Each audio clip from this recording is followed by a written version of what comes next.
नमस्कार. आपण यापूर्वी म्हणजे लास्ट व्हिडिओमध्ये आपण बघितलं की हू कॅन कंटेस्ट इलेक्शन. कुठला मेंबर जो आहे ते इलेक्शन कंटेस्ट करू शकतात. आपण लास्ट व्हिडिओमध्ये मेंबरचे प्रकारही पाहिले, म्हणजे ओरिजिनल मेंबर आहे, joint member, associate member, provisional member, आणि आपण हेही बघितलं की सगळ्या प्रकारचे मेंबर्स जे आहेत ते इलेक्शन कंटेस्ट करू शकतात हाऊसिंग सोसायटीमधलं. आणि मग आपल्याला हे पाहायचं आहे की मेंबर ह्या 4 कॅटेगरीमध्ये आहे पण तरी देखील इलेक्शन्स कंटेस्ट करू शकत नाही असा कुठला मेंबर आहे, आणि मग ते आपल्याला ह्या व्हिडिओमध्ये आज बघायचं आहे. मग हू कॅनॉट कंटेस्ट इलेक्शनमध्ये पहिला नंबर जो लागतो तो आहे डिफॉल्टरचा. तर defaulter cannot contest the election. Whether defaulter can vote in the election? The answer is yes, he can vote in the election but he cannot contest the election. आणि मग डिफॉल्टरचं जर आपल्याला डेफिनेशन बघायचं असेल तर ते डेफिनेशन आता नवीन चॅप्टरमध्ये इन्कॉर्पोरेट केलेलं आहे, ते म्हणजे section 154 capital B-1 sub clause 11 मध्ये. आणि मग सब क्लॉज 11 मध्ये डिफॉल्टर सांगितलेला आहे की जो संस्थेचे ड्यूज विदिन 3 मंथ्स मध्ये भरत नाही, तो विदिन 3 मंथ्स कधीपासून मोजायचे, तर त्याच डेफिनेशन मध्ये दिलेला आहे. इधर तो बिल पीरियड किंवा नोटीस जी आपण देतो ती, किंवा बिलचं जी ड्यू डेट असेल ती, विच एव्हर इज लेटर असं तिथे म्हटलेलं आहे. आणि जे ड्यूज आपण वापरतो शब्द नेहमी ते सेक्शन 154 कॅपिटल B-1 मध्ये सब क्लॉज 12 मध्ये दिलेला आहे. म्हणजे त्याच डिफॉल्टरच्या डेफिनेशनच्या नंतर लगेच ड्यूजची डेफिनेशन आहे. आणि ड्यूज मध्ये क्लिअरली म्हटलेलं आहे की ड्यूज कुठले, तर जे प्रोव्हिजन ऑफ ऍक्ट आणि रूल्सनी संबोधलेले आहेत तेच. त्याच्या व्यतिरिक्त कुठलेही ड्यूज जर आपण म्हणत असू तर ते कायदेशीर होणार नाही.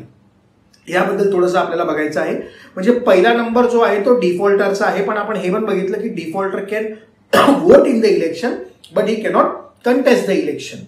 आणि मग सेकंड नंबर जो आहे तो आहे आपल्याकडे हाऊसिंग सोसायटीचा. जर कन्सेप्ट बघितला तर हाऊसिंग सोसायटीमध्ये membership is link with ownership. आणि मग एक एक्झाम्पल घेऊया की समजा आपल्या संस्थेमधला एक फ्लॅट जो आहे त्याची खरेदी विक्री झालेली आहे.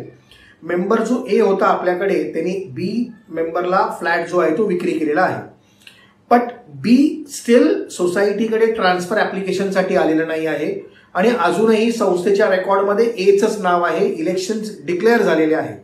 म्हणजे a person who is not a member in the society now cannot contest the election nor he can vote in the election. म्हणजे बी जो आहे त्यांनी भलेही फ्लॅट खरेदी विक्री करून खरेदी घेतलेला असेल, म्हणजे ओनरशिप राईट्स त्याच्याकडे आलेले असतील, तरी देखील मेंबरशिप अजूनपर्यंत एक्वायर झालेली नाही आहे म्हणून, आणि इलेक्शन्स घोषित झालेले आहेत. मग या दरम्यान be cannot vote and cannot contest the election provided the transfer membership जी आहे ती स्वीकारली जात नाही तोपर्यंत. थर्ड कॅटेगरी जो आहे तो आपल्याला बघायचा आहे. जर कुठला मेंबर आपल्या कायद्याच्या काही प्रोव्हिजन्स प्रमाणे डिस्क्वालिफाय झालेला असेल तर, मग उदाहरणार्थ under section 79, under section 88, under section 154 capital B-8 sub clause 2 किंवा अंडर सेक्शन 154 कॅपिटल B-27, ह्यामध्ये जर डिस्क्वालिफाय झालेला असेल, किंवा cost of enquiry under section 85, तर ह्याप्रमाणे जर डिस्क्वालिफिकेशन आलेलं असेल किंवा कायद्यातल्या आणि रूल्सच्या अन्य प्रोव्हिजन्स मधना जर डिस्क्वालिफाईड असेल तर then such member is not eligible to contest the election. He can vote in the election but he is not entitled to contest the election. ही झाली आपली तिसरी कॅटेगरी. आणि मग चौथी कॅटेगरी आहे ती सांगितलेली आहे मॉरल टर्प्युट्यूड ग्राउंड्स वरती. म्हणजे मॉरल टर्प्युट्यूड ग्राउंड्स वरती जर कन्व्हिक्शन असेल आणि ते कन्व्हिक्शन जे आहे त्याला 6 इयर्स लॅप्स झालेले नसतील, तर मग त्या कन्व्हिक्शनच्या आधारे, मॉरल टर्प्युट्यूडच्या ग्राउंड्सच्या आधारे, that member cannot contest the election. He is entitled to vote in the election but he is not entitled to contest the election. Moral turpitude grounds म्हणजे कुठला, तर मग जे आपण एक बोलतो की सोसायटीमध्ये एक मॉरल आहे, म्हणजे एक मॉरल बीन आहे, आणि मग त्या मॉरल बीनवरती जो डिस्टर्बन्स येतो, जसं की मग बॅड मॉरल्स आहेत, किंवा जसं उदाहरणार्थ डावरी डेथ आहे, डावरी डेथ कोणाची जरी कॉज केलेली असेल आणि मग त्या ग्राउंड्सवर कन्व्हिक्शन असेल, तर असे काही ग्राउंड्स ज्याला आपण मॉरल टर्प्युट्यूड ग्राउंड्स बोलतो त्या ग्राउंड्सवरती कन्व्हिक्शन जर असेल तर that person cannot contest the election. मग आपल्याकडे पाचवी कॅटेगरी जी आहे ती आहे स्पेसिफिकली टू आपला फ्लॅट सबलेट ज्या वेळेला आपण करतो. म्हणजे उदाहरणार्थ बायलॉ नंबर 43 मध्ये सांगितलेलं आहे की when you sublet or give it on leave and licence you have to intimate the society prior किती 8 days अगोदर. मग हे जर इंटिमेशन दिलेलं नसेल आणि संस्थेने ते जर रेकॉर्डवर आणलेलं असेल तर मग त्याच आपल्या बायलॉजमध्ये 117 मध्ये म्हटलेला आहे तो एक प्रकारचा ग्राउंड आहे. अगर आपला इंटिमेशन संस्थेला आपण दिलं नसेल तर मग on that ground also you are not entitled to contest the election. You can vote in the election provided तो ग्राउंड जो आहे तो मिनिटाइज होऊन रेकॉर्ड केला पाहिजे. नेक्स्ट जो आहे तो रिअल इस्टेट एजंट्ससाठी आहे.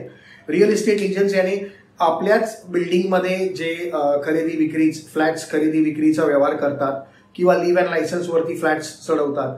बाहेर चढवत असतील त्याच्याशी आपला काही विचार नाही आहे, पण आपल्या संस्थेमध्ये जर कुठलाही पेक्युनरी इंटरेस्ट होल्ड करत असतील तर in that society they cannot contest the election. They can vote in the election but they cannot contest the election. Why?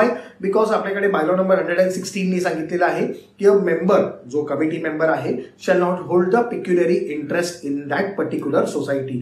अजून एक उदाहरण आहे, समजा आपल्याकडे बिल्डिंगचं रिपेअरिंगचं कॉन्ट्रॅक्ट आहे आणि आपल्याच एका कमिटी मेंबरने रिपेअरिंग कॉन्ट्रॅक्ट जर घेतलेला असेल, now such a person also is not entitled to be a committee member.